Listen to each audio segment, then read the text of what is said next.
Today I thought we would make waffles. Waffles are very similar to pancakes. You're going to make a bowl with your dry ingredients and a bowl with your wet ingredients, and you will mix them together gently and put them in your waffle maker.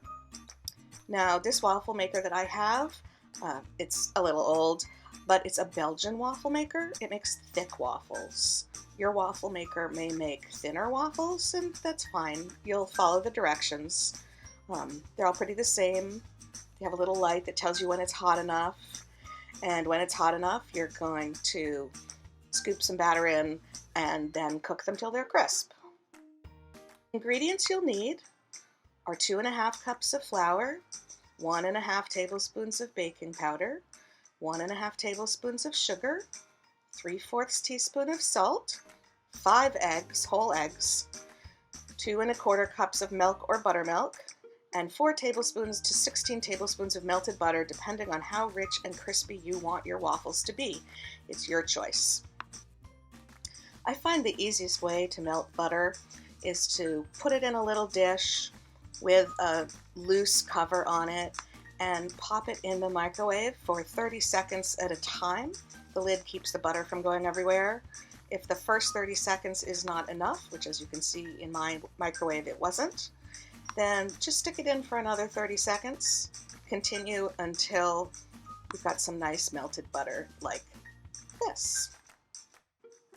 So now I've got my dry ingredients in one bowl, my flour, baking powder, sugar, and a little salt.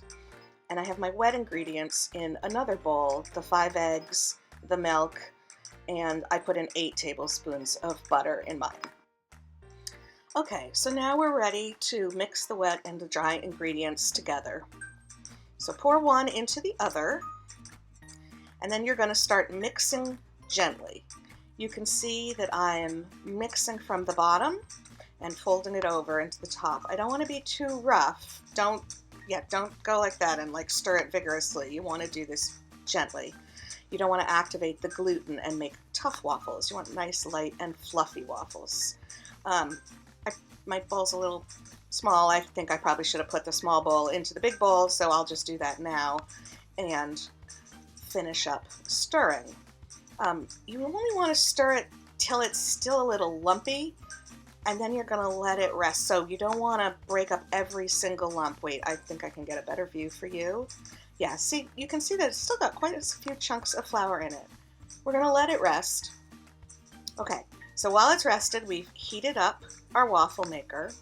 Now we're going to take the batter and we're going to give it a few more stirs to break up any lumps that didn't dissolve. When the waffle maker is hot, you're going to open it up. Now, my waffle maker doesn't need to be buttered. Yours might. And we're going to fill our waffle maker. And again, you're going to have to follow the directions and figure out your own waffle maker. For mine, I find that the waffle batter doesn't spread terrifically well. It mostly rises, and therefore I like to fill my waffle maker all the way up to the corners. It's not so important to cover the tops, but get it into the corners. Now my waffle maker, I can tell the waffles are getting done because the waffles are starting to open the top of the waffle maker. And they weren't quite done. I gave them a few more minutes. And now I can just use a fork to pry them out. There they are, beautiful and golden. I like to serve my waffles with some whipped cream and maple syrup and berries. Dig in.